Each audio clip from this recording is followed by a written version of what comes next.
Blue Cross Blue Shield, on average, a 29% rate increase. You guys should be getting your letters if you haven't already. Okay, again, there's options around this. I just want you guys to anticipate if the letters are coming. I'm not looking to pull the teeth here. And then as well as AmeriHealth, I don't know if I'm pronouncing that correctly, they're looking at around a 37% rate increase. So prior subsidies in 2026, in Florida, they are anticipating that 30% rate increase through the marketplace. Okay, so what is happening is the marketplace is essentially going to come back with their subsidy hikes, which is going to be 400 the federal poverty level.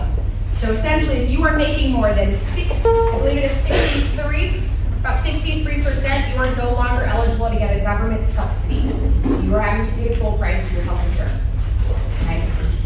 Yeah. Okay, on that. You know, you just said 60%, what percentage of the... So I have a quick... Poverty level, I'll have like really quick. 12,000 a year? Yeah, we'll go back. So these are our current subsidy limits for the marketplace.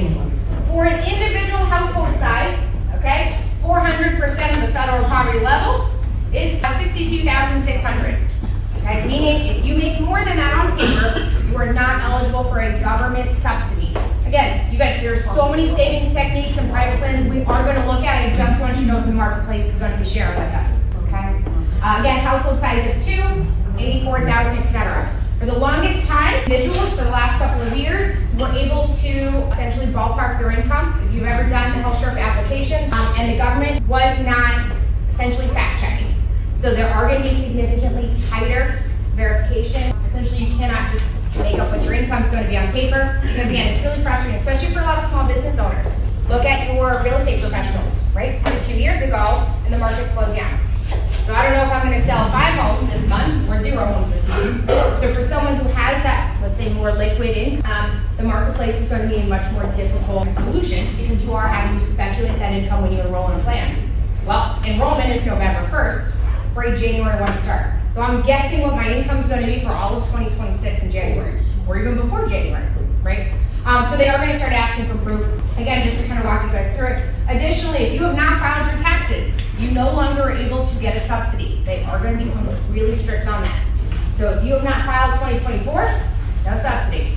And they're going to start to keep that line going forward. So if you don't file by April and you request an extension, they're going to yank that subsidy from you.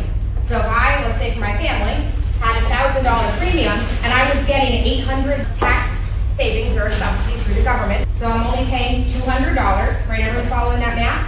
And I choose not to file my taxes or I file an extension, I don't have to pay that full price, is what they're doing.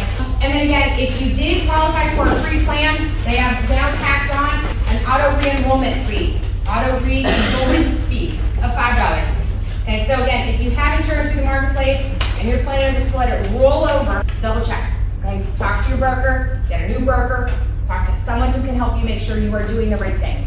Okay. So ultimately though, if your income fluctuates, you are self-employed, plan early, and we're going to go through what you can do to keep that money in your pocket, as well as alternatives that you guys have the ability to take charge of your health insurance. You are not stuck paying those 30, 40, 50% hikes.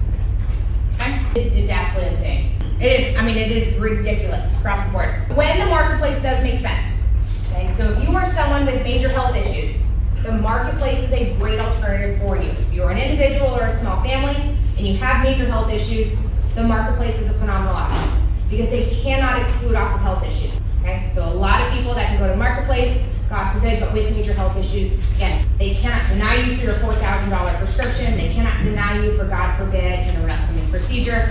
You can enroll, and again, there's no exclusions from a health standpoint, okay? The other thing also is consider if your income is set, and it does plan on being under at 400% federal poverty level, it is something to consider. You qualify for some pretty hefty subsidies, again, based on income. We'll talk about how to prepare for it.